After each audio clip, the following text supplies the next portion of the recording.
خير الخلق كلهم محمد سيد الكونين والثقلين والفريقين من عرب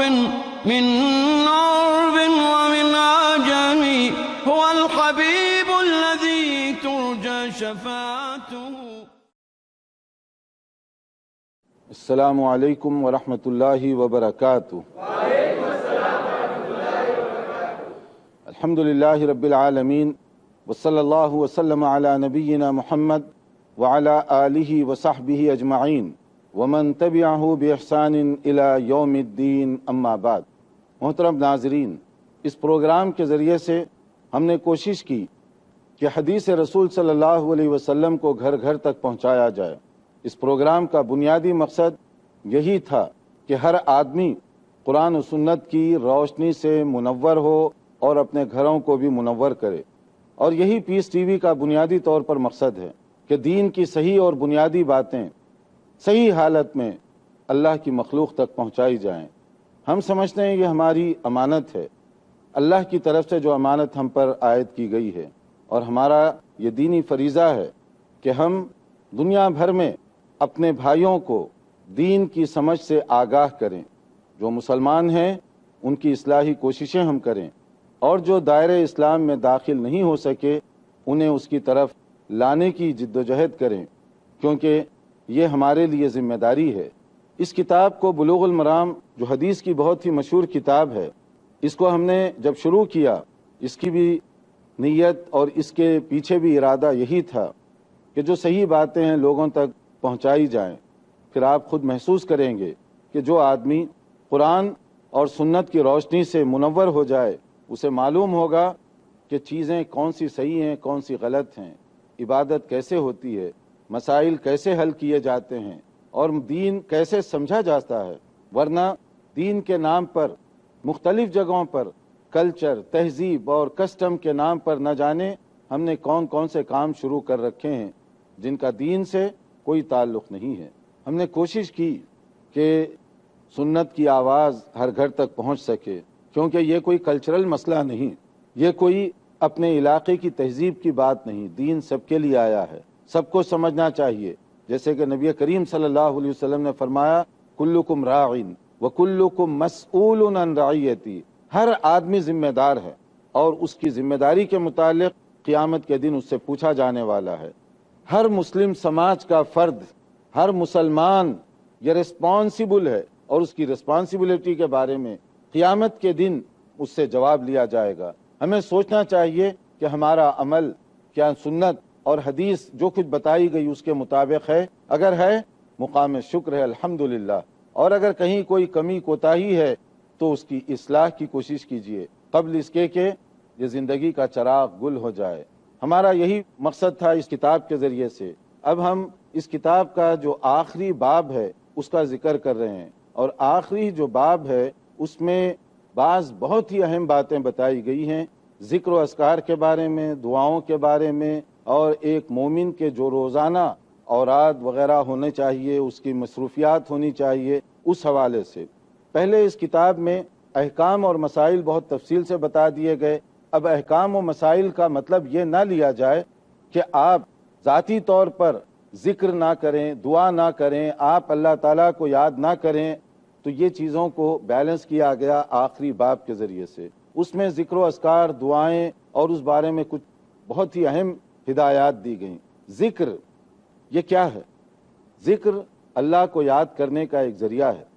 اللہ کو یاد کرنا، ریمائنڈر کہ اللہ تعالیٰ کو کیسے یاد کیا جائے، اس کی فضیلت کیا ہے. قرآن کریم میں اس بارے میں جو باتیں بتائی گئیں اور جو اس چیپٹر کے اندر ذکر کیا گیا بلوغ المرام کے آخری باب میں، اس پر نظر رکھیے. اس میں ذکر کے بارے میں جو ایک بات قرآن کریم کا جو اصول ہے اس کے مطابق کہا گیا، اللہ تعالیٰ نے فرمایا فَاذْكُرُونِي أَذْكُرْكُمْ وَاشْكُرُوا لِي وَلَا تَكْفُرُونَ، کہ تم اگر اللہ کو یاد کرو گے، اللہ کا وعدہ ہے کہ میں تمہیں یاد رکھوں گا. یعنی بڑی بات ہے کہ اللہ تعالیٰ عفو و درگزر کے لیے، اپنی مہربانی کے لیے ہمیں یاد کرے. بہت بڑی بات ہوگی اور اس آدمی کے لیے بہت بڑا اعزاز اور آنر ہوگا. آپ خود دیکھیں دنیا میں اگر کوئی آدمی کوئی ایک عہدیدار ہو، منسٹر ہو، کوئی ذمہ دار ہو، وہ اگر آپ کو یاد رکھتا ہے تو آپ اپنی مجلسوں میں فخر و غرور کے ساتھ بتاتے ہیں، یا کبھی اس کو خوشی کے اظہار کے طور پر کہ فلاں منسٹر تو مجھے نام کے ساتھ جانتا ہے، ایک اعزاز ہو جاتا ہے آدمی کے لیے۔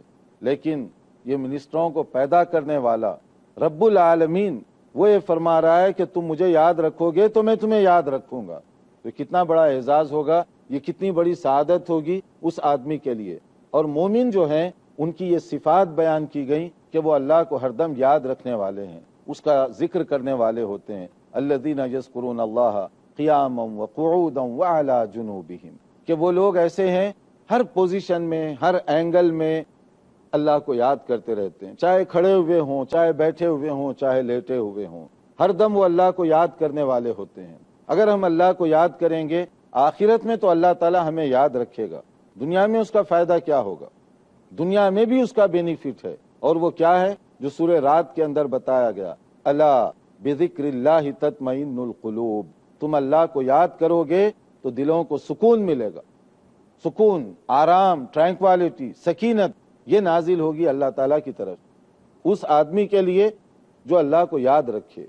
ابھی لوگ مختلف قسم کے علاج کرواتے ہیں اپنے اسٹریس کو دور کرنے کے لیے، اور کبھی اپنے ذہنی تناؤ، ٹینشن کو کم کرنے کے لیے کوئی ٹیبلٹ لیتا ہے، کوئی ہاسپٹل جاتا ہے، کوئی ڈاکٹروں کا سہارا تلاش کر رہا ہے، کوئی ماہر نفسیات کا علاج کروا رہا ہے، کہ کیونکہ ہم چاہتے ہیں کہ اپنے دماغ کے ٹینشن کو ذرا کم کیا جائے، اسٹریس فری سوسائٹی۔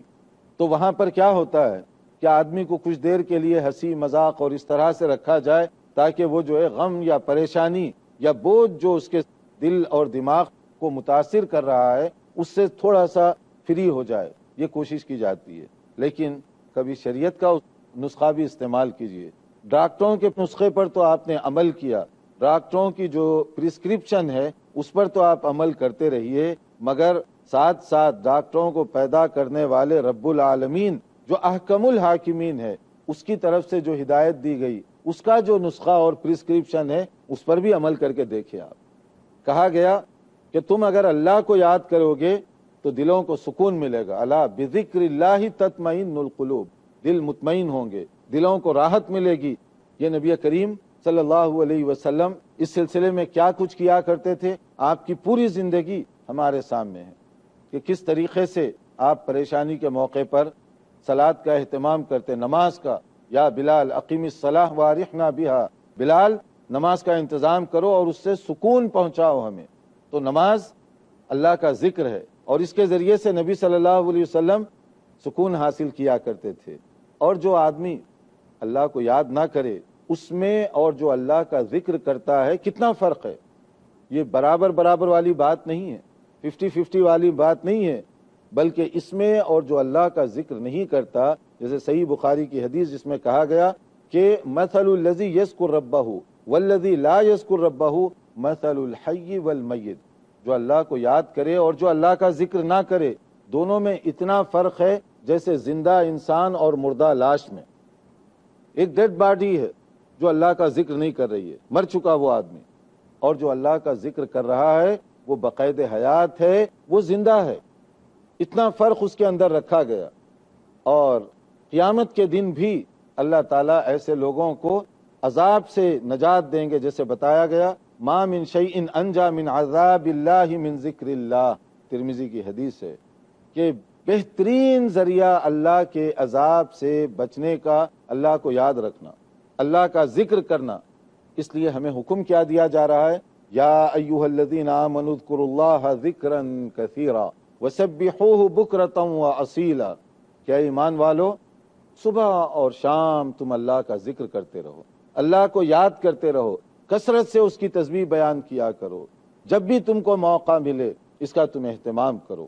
یہ ہے ذکر کی فضیلت، یہ ہے ذکر کا مقام، کہ اس کی وجہ سے یہ فائدہ ہوتا ہے۔ اور جو آدمی ذکر نہ کرے اس کے لیے کیا نقصان ہے، جیسے سورہ طٰہٰ کی ایک مشہور آیت ہے 126، اس کے اندر جو بات بتائی گئی، ہم گزارش کریں گے دنیا بھر کے اپنے تمام معززین سے کہ آپ اپنے گھروں میں کم سے کم قرآن کریم کھول لیجئے، اور یہ جو آیت ہے سورہ طٰہٰ کی اس کو پڑھیے، کہیں ہمارا شمار ان لوگوں میں تو نہیں ہونے والا ہے کیونکہ ہر آدمی کو اپنے اعمال کے بارے میں، اپنی سیرت اور اپنے بارے میں دوسروں سے زیادہ پتہ ہوتا ہے، وہ اپنے بارے میں سب سے بہترین سمجھنے والا ہوتا ہے۔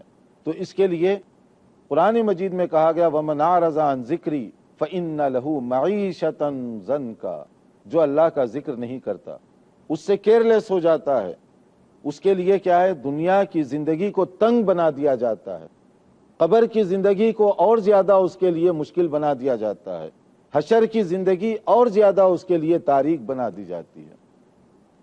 یہ نقصانات دنیا بھی مشکل میں، قبر اس سے زیادہ تنگ، اور حشر اس سے زیادہ اس کے لیے مصیبت۔ وَنَحْشُرُهُ يَوْمَ الْقِيَامَةِ أَعْمَى، اور قیامت کے دن ایسا آدمی جو دنیا میں اللہ کا ذکر نہ کرتا تھا، قیامت کے دن اندھا، بلائنڈ بنا کر اس کو اٹھایا جائے گا۔ وہ آدمی پریشان ہو جائے گا، کہے گا کہ یا اللہ یہ کیا ہو گیا میرے ساتھ، میں تو دنیا میں دیکھنے والا تھا، بینا تھا، آنکھیں تھیں، اب میری آنکھیں کہاں چلی گئیں؟ کون مجھے اپنی آنکھوں سے محروم کیا، کیوں کیا گیا؟ دنیا میں سب کچھ دیکھ رہا تھا، اب تو میری آنکھیں کام نہیں کر رہی ہیں۔ تو وہاں اس کو جو جواب دیا جائے گا، وہ جواب ہم سب کو غور کرنا چاہیے۔ قال كذلك اتتك آیاتنا فنسیتها وكذلك اليوم تنسى، یہ اس لیے کہ دنیا میں جب ہماری باتیں تمہارے سامنے کی جاتی تھیں، تم اپنی آنکھیں بند کر لیا کرتے تھے، حق کو سننا نہیں چاہتے تھے، سچائی کو سننا نہیں چاہتے تھے، دیکھنا نہیں چاہتے تھے، آنکھیں بند کر کے رہتے تھے دنیا میں۔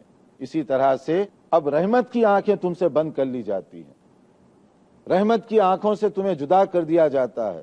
تو یہ اس کے لیے دیکھیے تینوں جگہ، دنیا کی زندگی بھی تنگ، قبر کی زندگی بھی اس کے لیے تاریک، اور حشر کا جو میدان ہوگا وہ اس کے لیے اور زیادہ ذلت کا میدان ہوگا، اور زیادہ رسوائی کا میدان ہوگا، جو اللہ کا ذکر نہ کرے، جو اللہ کو یاد نہ کرے۔ اب جب ہم ذکر کی بات کرتے ہیں تو یہ لفظ ہمارے سماج میں لوگوں کی طرف سے اس کثرت سے استعمال ہوا کہ ذکر کا جو قرآنی مفہوم ہے دھیرے دھیرے وہ نکلتا چلا گیا۔ ذکر صرف زبان سے کچھ تسبیحات پڑھنے کا نام نہیں، ذکر کی ایک قسم زبان سے بھی کلمات ادا کرنا، مگر ذکر اس سے اعلیٰ چیز ہے۔ ذکر اور بھی اس کے علاوہ چیزوں کا نام ہے، اور وہ کیا ہیں، اور ذکر قرآن مجید میں کیسے اس کا اظہار کیا گیا، اس کے لیے آپ تھوڑا سا انتظار کیجئے، ایک مختصر بریک کے بعد انشاءاللہ حاضر ہوتے ہیں۔ محمد سید الکونین والثقلین۔ ناظرین، وقفے سے پہلے ہم بتا رہے تھے کہ اللہ کا جو آدمی ذکر نہ کرے اس کا کیا کیا نقصان ہے، اور جو ذکر کرے اس کے کیا کیا فائدے ہیں۔ اب ذکر کا مطلب کیا ہوتا ہے؟ قرآن کریم میں ذکر کئی معنوں میں استعمال ہوا ہے، یعنی اچھے اعمال کے لیے، جیسے اقیم الصلاۃ لذکری، نماز قائم کرو تاکہ اس کے ذریعے سے مجھے یاد کرو، یعنی نماز کو بھی ذکر کہا گیا۔ اسی طرح سے یا ایھا الذین آمنوا اذا نودی للصلاۃ من یوم الجمعہ فاسعوا الی ذکر اللہ، سورہ جمعہ کے اندر کہا گیا کہ جب جمعہ کا وقت ہو جائے، اذان دے دی جائے، فاسعوا الی ذکر اللہ، اللہ کے ذکر کی طرف اب کوشش کر جاؤ، ٹرائی کرو وہاں پہنچنے کی۔ کون سے ذکر کی طرف؟ خطبہ سننے کے لیے، پھر نماز ادا کرنے کے لیے۔ اگر کوئی آدمی جمعہ کا خطبہ نہ سنے اور پھر اس کے بعد جمعہ کے دن مسجد میں جائے، فضیلت سے محروم کر دیا گیا۔ جمعہ کا خطبہ شروع ہو گیا، پھر اس کے بعد آپ مسجد میں پہنچیں، جمعہ کی فضیلت سے محروم کر دیے گئے۔ خطبہ جمعہ سے پہلے مسجد میں قدم پڑ جانا چاہیے۔ فَاسْعَوْا إِلَىٰ ذِكْرِ اللَّهِ، اس کے لیے کوشش کر کے آؤ تم، اور ذکر اللہ کہا گیا خطبے کو، اور اس کے بعد جمعہ کی نماز کو ذکر اللہ کہا گیا وہاں پر۔ تو یعنی اللہ کا ذکر نماز، اللہ کا ذکر خطبہ جمعہ، اللہ کا ذکر صلاۃ الجمعہ، اس طرح چیزوں کو بھی ذکر کے نام سے یاد کیا گیا۔ ذکر اصل میں تین طرح سے کیا جاتا ہے، ایک زبان سے، ایک اپنے دل سے، اور ایک اپنے اعمال سے، اور یہ تینوں کی ضرورت ہے، زبانی ذکر کی بھی، اپنے عمل کے ذریعے سے بھی ذکر کی، اور اپنے دل کے ذریعے سے بھی ان چیزوں کو تسلیم کرنے کی، یعنی لسانی، قلبی، دل اور زبان، پھر اس کے بعد ہمارا عمل اس کے مطابق ہو۔ یہ ہے اصل میں ذکر۔ مثلا یہ ہے زبان سے ذکر کلمات خیر کہیں گے، جیسے اب آپ اس عنوان کے تحت دیکھیں گے کہ ذکر کے لیے مختلف کلمات ہیں جو آدمی کو زبان سے نکالتے رہنا چاہیے، سبحان اللہ، الحمدللہ، اللہ اکبر وغیرہ وغیرہ۔ اور اس کے بعد دوسرا جو ہے، دل اس کو اعتراف کرے، دل اس کو تسلیم کرے۔ جب ہم اللہ اکبر کہیں تو ہمارا دل گواہی دے کہ واقعی اللہ عظیم ہے، اللہ کی عظمت ہمارے دلوں میں بیٹھ جائے۔ جب ہم کہیں الحمدللہ تو ہمیں دل سے آواز آنی چاہیے کہ واقعی تعریف اللہ تعالیٰ کے لیے ہے، حمد و ثنا صرف اسی کے لیے ہونی چاہیے۔ جب ہم سبحان اللہ کہیں تو دل تسلیم کرے کہ پوری کائنات میں اگر کوئی سبحان ہے وہ صرف رب العالمین ہے، اور کوئی دوسرا سبحان نہیں بن سکتا۔ اس لیے کہ سبحان کا مطلب ہوتا ہے کہ جس کے اندر کوئی کسی قسم کی کمزوری نہ ہو، کسی قسم کا کوئی عیب، فالٹ، نقص، ویکنیس نہ ہو، اسی کو سبحان کہا جائے گا۔ اور مخلوق میں کوئی سبحان نہیں بن سکتا، سبحان صرف اللہ ہے۔ اس لیے کہ ہر آدمی، چاہے وہ امیر ہو یا غریب ہو، عہدے دار ہو یا بے روزگار ہو، ہر ایک آپ دیکھیں گے محتاج ہے، اس کے اندر کمزوریاں پائی جاتی ہیں، مختلف قسم کی کمزوریاں، کسی کے اندر اخلاقی کمزوری، کسی کے اندر طاقت کی کمزوری، کسی میں مالی کمزوری، ہر طرح کی چیزیں پائی جاتی ہیں۔ لیکن سبحان وہ صرف اللہ تعالیٰ کی ذات اور کوئی نہیں ہے۔ جب میں سبحان اللہ کہوں تو میرا دل بھی اس کو تسلیم کر رہا ہو کہ واقعی اللہ تعالیٰ سبحان ہے، تب اس کا فائدہ اور اس کی برکت ہوگی۔ یعنی میں زبان سے جو کچھ کہوں دل بھی اس کو قبول کرے، دل بھی اس کو تسلیم کرے۔ اس کے بعد ایک اور قسم ہے ذکر کی، جو عملی ذکر ہوتا ہے۔ یہ بہت مشکل ہے، یہ بہت مشکل ہے، اس لیے کہ زبان سے میں سبحان اللہ کہہ رہا ہوں مگر میرا عمل اس کی تردید کر رہا ہے۔ زبان سے میں بسم اللہ کہہ دوں تو کیا ہوا، میرا عمل اگر اس کی تکذیب کر رہا ہے، جھٹلا رہا ہے۔ کیسے جھٹلاتا ہے؟ کھانے کے لیے میں بیٹھا ہوا ہوں، میں اللہ کا نام لے کر کھانا شروع کر رہا ہوں، اچھی بات ہے، مگر اب عملی ذکر کیا ہے یہاں پر؟ زبان سے تو میں نے بسم اللہ کہہ دیا، عملی ذکر کیا ہے؟ عملی ذکر یہ ہے کہ مجھے یہ معلوم کرنا چاہیے کہ کیا اللہ کے بتائے ہوئے حکم کے مطابق میں نے روزی کمائی ہے، حلال روزی ہے، پھر بسم اللہ کہیں تو اس کا فائدہ ہے۔ حرام آمدنی ہے، آپ جا کر حلال میٹ خرید کر لے آئے، میٹ تو حلال ہے، گوشت حلال ہے، مگر اس کو خریدا کیسے ہے؟ حرام پیسوں کے ذریعے سے۔ تو بسم اللہ کہنے کا فائدہ وہاں پر؟ اگر کوئی آدمی کسی کے چوری کرتا ہے اور پھر جا کر اس سے ہوٹل میں یا ریسٹورنٹ سے کوئی چیز خریدتا ہے، یا اللہ تیرا شکر ہے، کس بات کا شکر؟ کیسے شکر کریں؟ آپ اس کی پاکٹ مار کے لے آئے، جیب کاٹ کر لائے، اور اس کے بعد میں اس سے کچھ خریدے اور وہ منہ میں ڈالتے ہوئے کہہ رہے ہیں یا اللہ تیرا شکر ہے، یہ شکر ہے؟ یا اسی طرح سے بعض لوگوں کو آپ نے دیکھا ہوگا، انداز دیکھیں بڑے نرالے ہوتے ہیں، ریسٹورنٹ میں بیٹھے ہوئے ہیں، آرڈر دیتے ہیں، تو جب ویٹر آتا ہے آرڈر لینے کے لیے تو پوچھتے ہیں کہ آپ کے پاس گوشت حلال بنتا ہے؟ ہاں حلال بنتا ہے۔ تو حلال گوشت، وہ کھانے کا جو بھی آرڈر دیا اس کے ساتھ ایک بوتل کا بھی آرڈر دے دیا۔ اب ایک آدمی شراب کی بوتل کا آرڈر دے رہا ہے اور وہ پوچھ بھی رہا ہے کہ آپ گوشت جو بناتے ہیں وہ حلال جگہ سے خریدتے ہیں؟ یعنی گوشت خریدنے، گوشت کھانے کے لیے تو حلال، اور یہ جو باٹل ساتھ آ رہی ہے وہ کہاں سے حلال ہو گئی؟ بعض ایئرلائنسوں میں، بعض ممالک میں، عرب ممالک میں وہ لکھا ہوتا ہے المشروبات الروحیہ، یعنی وہ ڈرنکس جن کی وجہ سے اسپریچول آپ کو سکون ملتا ہے، روحانی سکون، اور وہ کون سی ہوتی ہیں؟ حرام۔ گویا کہ ایک مسلمان حرام کو بیچ کر کہہ رہا ہے المشروبات الروحیہ عربی زبان میں، کہ وہ چیزیں جو آپ کے لیے جو ہے دل کا سکون پہنچانے کا ذریعہ ہیں۔ نام دیکھا کیسا پیارا رکھا گیا ہے، اور چیز کیا ہے اس میں؟ اللہ نے جس کو حرام کیا ہے، اور وہ ڈرنک حرام کیا گیا، لکھا ہوا ہے المشروبات الروحیہ۔ بعض جگہ مینیو دیا جاتا ہے ایئر لائنس کے اندر کہ آپ کے لیے یہ کھانا، اس کے نیچے ایک اچھی عبارت لکھی ہوئی ہے کہ ہم جو کھانا سپلائی کرتے ہیں وہ شریعت کے مطابق ہے۔ تو میں نے پوچھا شریعت کے مطابق ہے، لیکن پوری شریعت میں نے دیکھ لی مگر المشروبات الروحیہ کا کہیں ذکر نہیں ملا مجھے۔ آپ کہہ رہے ہیں کہ جو کچھ ہم سپلائی کر رہے ہیں وہ حلال ہے، تو یہ ڈرنک جو فری میں دے رہے ہیں آپ، حرام شراب، وہ بھی حلال ہو گیا، وہ بھی شریعت میں جائز ہو گیا۔ نام کیسے کیسے رکھے جا رہے ہیں اور کس کس طرح سے ہم جا رہے ہیں۔ اب آپ کھا رہے ہیں گوشت بسم اللہ کر کے اور شراب پی رہے ہیں، تو بعض لوگ کہتے ہیں کہ ہم آدھے مسلمان ہیں، آدھے اس لیے کہ خنزیر کا گوشت نہیں کھاتے، حرام ہے، مگر شراب پی لیتے ہیں، تو شراب کبھی کبھی چل جاتی ہے۔ تو اب یہ ذکر اللہ کی بات ہے، یہ بسم اللہ کہنے کا کوئی فائدہ ہے؟ یا بسم اللہ کی بے حرمتی ہو رہی ہے اس کے ذریعے سے؟ آپ بسم اللہ کہہ کے گویا کہ اس کی توہین کر رہے ہیں۔ اور اسی طرح سے ایک آدمی بیٹھا ہوا ہے دکان پر اور اس کے بعد نماز کے لیے اذان ہوتی ہے، وہ چلا جاتا ہے اور بیچ کیا رہا ہے؟ ڈرگس، چرس، گانجا، افیون۔ ادھر نماز وہ کہتے ہیں وہ اللہ کا حق ہے، اور ادھر جو آپ سیل کر رہے ہیں یہ شیطانی حق ہے کہ آپ شیطان کو بھی راضی کرنا چاہتے ہیں۔ اور اسی طرح سے بعض دکانوں پہ، خاص طور پہ ہمارا پروگرام دیکھنے والے اپنے یورپین بھائی اور بہنوں سے معذرت کے ساتھ کہ وہاں پر آپ نے دیکھا ہوگا بعض جگہ بورڈ پر لکھا ہوا ہے فل لائسنس اور آف لائسنس، مطلب یہاں شراب بکتی بھی ہے، آپ پی بھی سکتے ہیں۔ یا بعض جگہ لکھا ہوا ہے ہم ذرا سا شریف ہیں، ہم شراب بیچیں گے نہیں، البتہ پینے پلانے کی پوری جو ہے سہولت آپ کو دیں گے، خرید کر باہر سے لائیے، باقی سارا انتظام ہم کر دیتے ہیں۔ یا بعض لوگ کہتے ہیں کہ ہم بیچیں گے مگر آپ یہیں ٹھہر کر مت پیجئے، آپ ذرا باہر چلے جائیے تاکہ پورا گناہ ہمیں نہ ہو۔ تو اب وہ جو ہے جو آف لائسنس ہے، کبھی کبھی وہاں پر ایک عجیب تماشا بھی ہوتا ہے، بعض جگہوں پر جمعہ کی نماز کے لیے دکان بند ہے کہ اس کے نیچے ہی بورڈ لگا ہوا ہے، جہاں آف لائسنس کا سائن ہے اسی کے نیچے بورڈ بھی لگا ہوا ہے کہ جمعہ کی نماز کے لیے دکان بند کی جا رہی ہے۔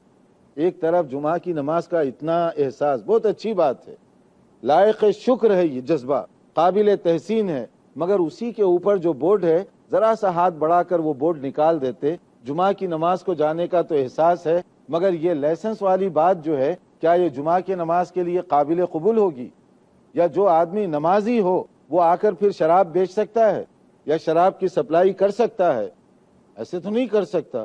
تو یہ صرف سمجھنے کی بات ہے۔ ذکر کا چیپٹر کافی وسیع ہے، تو ہم آئندہ لیکچر میں کوشش کریں گے کہ ذکر کی جو اقسام ہیں اور ذکر کے جو طریقے ہیں اور جو مروجہ انداز ہے اس میں کیا فرق ہے، اس پر بات کی جائے۔ ہمارے اگلے پروگرام کا آپ انتظار کیجئے۔ آپ کے پاس اگر کوئی سوال ہو تو پہلے پوچھ لیجئے۔ السلام علیکم۔ وعلیکم السلام۔ جیسا کہ بہت سے لوگ ذکر کرتے ہیں تو بتیاں بجھا دیتے اور گردن نیچے کر کے ضربے لگاتے اور اللہ کا ذکر کرتے، اور کبھی کبھی اتنا وجد میں آ جاتے کہ کھڑے ہو کے ناچنے لگتے بہت سے مولوی، تو یہ شریعت میں کہاں تک درست ہے؟ دیکھیے، ذکر کرتے ہوئے کھڑے ہو کر ناچنا یہ اللہ کا ذکر نہیں ہو سکتا۔ اگر اس طرح کی کوئی انداز کرے تو شاید وہ شیطان کو خوش کر رہا ہے، اس لیے کہ اس طرح کا ناچنا جو ہے نہ نبی کریم صلی اللہ علیہ وسلم نے کبھی اس طرح کی حرکت کی، نہ صحابہ کرام نے کی۔ ذکر وہی ہے جو مسنون ذکر ہو، جو نبی صلی اللہ علیہ وسلم کرتے رہے، صحابہ کرام جس پر عمل کرتے رہے۔ ذکر کے اندر یہ اداکاری، ذکر کے اندر یہ ایکٹنگ اور اس طرح کے ناچ اور اس طرح کی چیزیں جو ہے یہ بعد میں بعض لوگوں نے اپنی طرف سے رائج کی ہیں۔ ایسا کوئی ذکر نہیں ہے، جس کا ہم انشاءاللہ کوشش کریں گے آئندہ لیکچر میں تفصیل سے بات کریں انشاءاللہ۔ ہمارے پاس سوالات اور بھی زیادہ ہیں، لیکن چونکہ ہمارا وقت بہت محدود ہے اس لیے ہم اس پروگرام کو یہیں سمیٹتے ہیں۔ انشاءاللہ تعالی حاضر ہوں گے آئندہ لیکچر میں مزید معلومات کے ساتھ۔ انتظار کیجئے ہمارے اگلے پروگرام کا۔ والسلام علیکم ورحمۃ اللہ وبرکاتہ۔ مولاي صل وسلم دائما أبدا على حبيبك خير الخلق كلهم محمد سيد الكونين والثقلين